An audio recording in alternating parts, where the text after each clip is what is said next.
Welcome to BBC Strathdown Where the News Is. Today is the 20th of November 2059.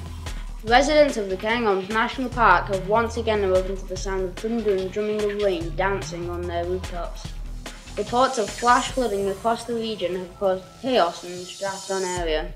Across the region, broadband has been affected by the lightning, which means many of the National Park community who work from home will be unable to connect their offices and video conference meetings.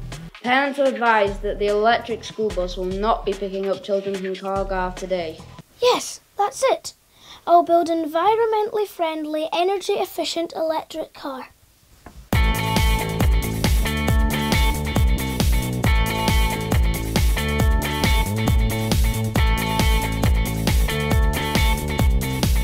wondered what all the racket was about. What are you doing? We have just built an electric car. That'll never work. Won't you need an awfully long extension cable? No, it runs on batteries. What happens when the batteries run out? Do you have to get out and push? The batteries are recharged by wind turbine. I bet it's really slow like a milk float. It goes 80 miles per hour. Can we have a shot? Global warming is something that we all have to think about.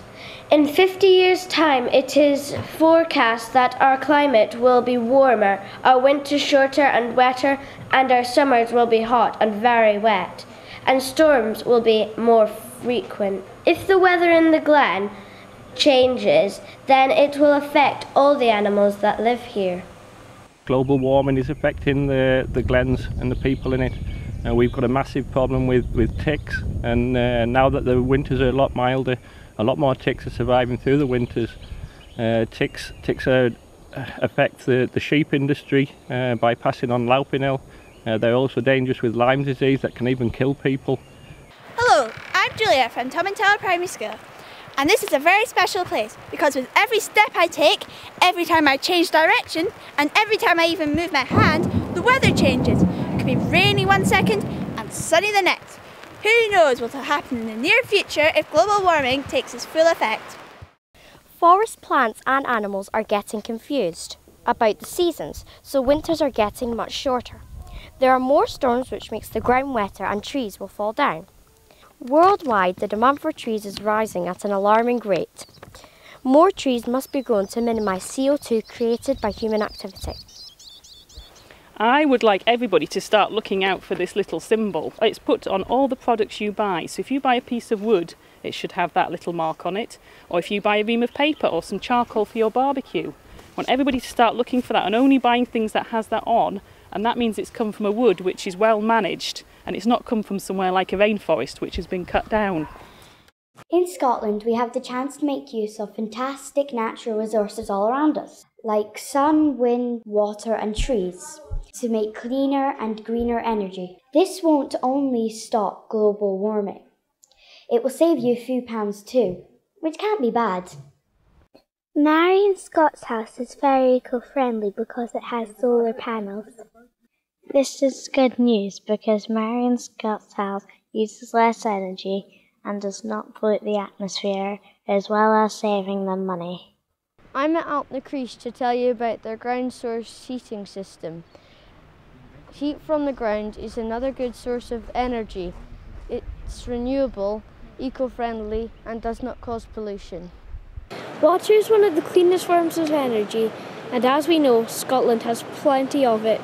Well, the effects on global warming we see in two different ways. In the summer we see flash flooding, and sometimes we need to spill in the summer, which we normally don't have to do. And also we rely on the snow. We used to get a lot of snow and it was like a battery to us, and it acted down and it gave us the water into the reservoirs. We're not seeing as much snow, or the snow's melting a lot quicker, so we don't have that same storage anymore. And again, if the snow melts quickly, then we end up on flood control. If our local climate changed and it rained more, the River Dee would flood. Underwater habitats would change more because the soil gets washed into the rivers. The fish wouldn't have any more food because the insect would move away because they would be affected by the flooding and cloudy conditions. Climate change will have a very serious effect on salmon. Salmon require oxygen, as we all do, to live on. Water contains oxygen, but the warmer the water, the lower the amount of oxygen it can carry.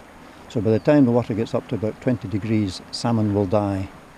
It would have a very serious effect on Deeside in particular, because this is a major salmon river, and I believe about £7 million a year comes from the salmon fishing industry.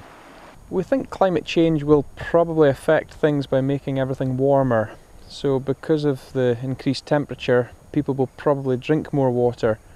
There's also an argument that says there should be more rainfall in certain parts of the country, so we should have more rain to keep it topped up. Have you noticed any changes in the water over the time you've worked at the treatment plant? We seem to get sort of milder winters with more rain, less snow, which means water reaches the reservoirs quicker. Summer periods seem to be wetter than what they used to be, with not such long dry periods, which means the rainfall reaches the reservoirs quicker. Also tends to wash more nutrients in off-farm ground. The trouble is, if you get a lot of fertilisers, nutrients, phosphorus and stuff like that washed in off-farm ground, etc., that tends to feed algae, and it multiplies quite rapidly. The biggest problem with algae is certain kinds of blue-green algae. When they start to die off, they can produce toxins, which it doesn't do wildlife or dogs and things like that any good. Well, Llyntraethan has a huge variety of birds. As you know, there are lots of ducks, geese, swans, and there are lots of different kinds of birds that feed on fish here. How might they be affected by the changes in the loch environment? If we get warming temperatures, warmer water temperatures, and we start to get build-ups of algae in the water, then the water will become less clear. And the very thing that the birds are coming here to feed on, the wee fish, they'll not be able to see them. Now we have learned so much about our loch and how important it is to us and the wildlife, we will not take it for granted anymore. We are here to talk to you about how trees are affected by climate change in our area, which was once covered in a Caledonian pine forest. Scientists believe that our climate will change, becoming warmer with longer, windier, drier summers and shorter, wetter winters. This could change the cycle for trees, making them bud earlier than dying in the summer with lack of rain. Why do trees prevent with global warming?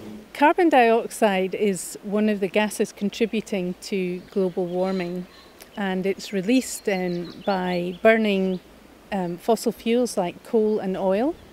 And trees need carbon dioxide to grow. They take it in through special pores in their leaves and use the carbon to make wood and release the oxygen for us to breathe. So the more trees that we have and the more trees we plant in the forests we look after, the more they will take carbon dioxide out of the atmosphere and help to reduce the effects of global warming.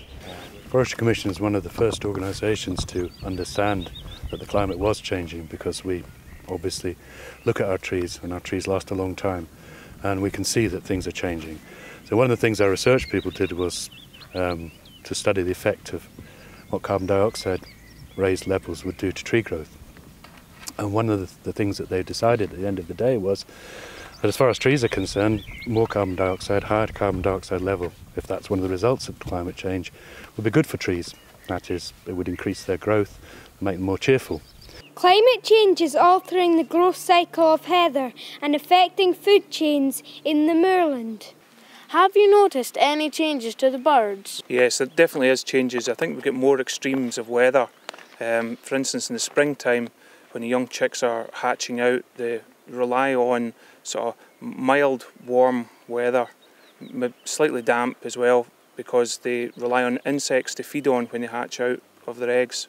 And we definitely do get more extremes of weather. One parasite which is benefiting from the changes in climate is the tick. Ticks are blood-sucking parasites. The weather's getting warmer and also wetter. Ticks like this moist, warm climate, so they're tending to become active more of the year. So they're active now from April right through till October.